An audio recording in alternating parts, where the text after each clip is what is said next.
الحمد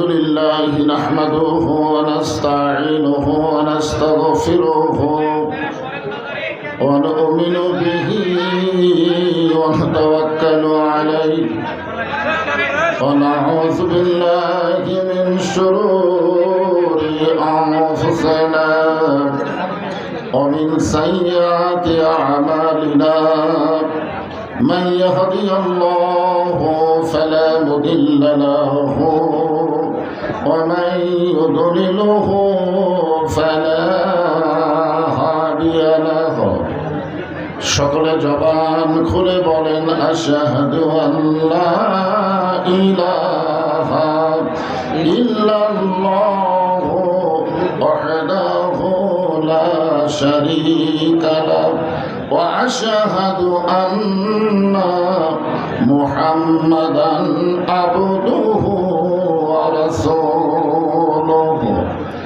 الذي أرسل رسوله بالحق بشيرا ونذيرا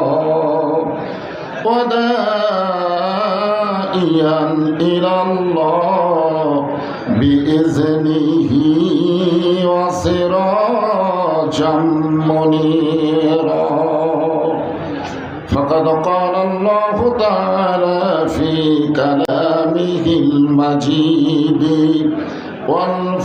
والفرقان الحميد জবান খুলে সকলে পড়েন আউযু বিল্লাহি মিনাশ শাইতানির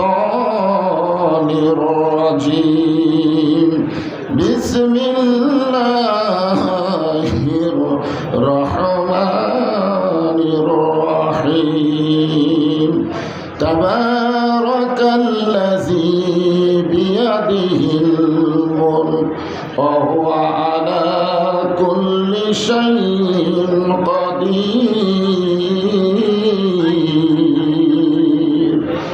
আল্লাযী খালাকাল মাউতা ওয়াল হায়াতা লিয়াবলুয়াকুম أيكم أحسن عملا وهو العزيز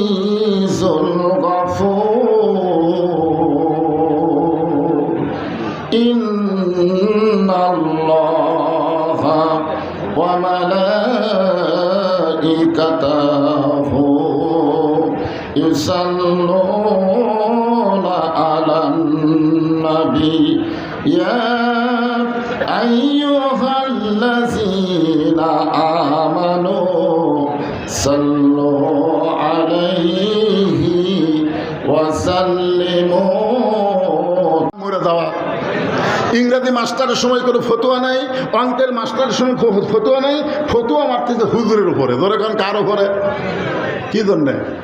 কারণ বাংলাদেশে কোরআনের ওয়াজ হয়, কোরআনের তেলাওয়াত হয়, কোরআনের হাফেজ হয়, কিন্তু কোরআনের সমাজ কায়েম হয় না। ধরে কারণ কথা ঠিক। আল্লাহর কোরআন যখন আমাদের বাংলাদেশে চালু হবে তখন আপনারা দেখতে পারবেন এই কোরআনটা আসলে কি। আমি আপনাদের একটু দেখানোর জন্য নিয়ে যাচ্ছি হযরত ওমর ফারুকের কাছে। বাংলাদেশের মতন ৯৬ দেশের খলিফা হযরত ওমর ছদ্মবেশে মদিনার অলিগলি ঘুরতেছেন শুধুমাত্র আল্লাহর কোরআনকে দেখার জন্যে। জোরে বলেন, কি দেখার জন্যে? কোরআন শোনা যায় কিন্তু কোরআন তো দেখা যায় না।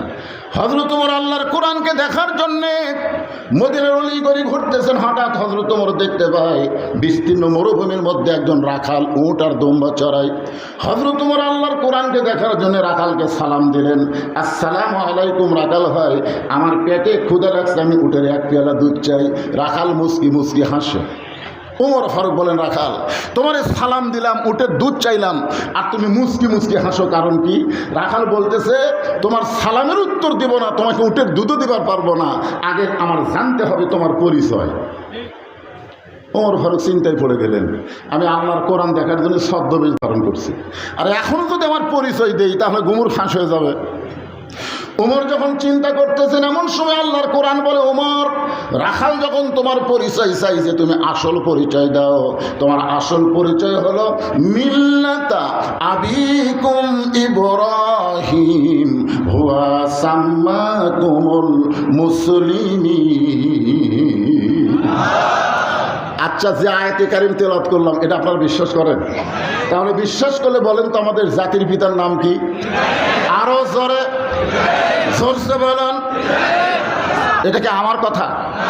মিল্লাতা আবিকুম ইব্রাহিম হুয়া সাম্মাকুমুল মুসলিমিন, যিনি তোমাদের নাম রেখেছে মুসলমান।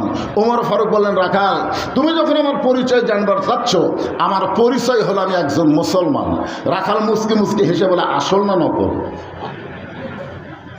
এখানে যারা মাগরিব এশার নামাজ না পড়ে, আমার ভাই তো নামাজের কথা খুব বললেন, মাগরিব এশার নামাজ না পড়ে যারা ওয়াজ শুনতেছেন, ফজরের আগে যদি আপনারা মরে যান, তাহলে দুনিয়ার কত মানুষ আপনার জানাজা করলে আপনি বেহেশত পাবেন? কত মানুষ? কথা কয় না কেন? দুনিয়ার সমস্ত মুসলমান যদি আপনার জানাজা পড়ে, তারপরে আপনি জান্নাতে যাবার পারবেন না, কারণ নামাজ না পড়ার কারণে আপনার ঈমান আল্লাহ নষ্ট করেছে। লা সালাতা লা ঈমান।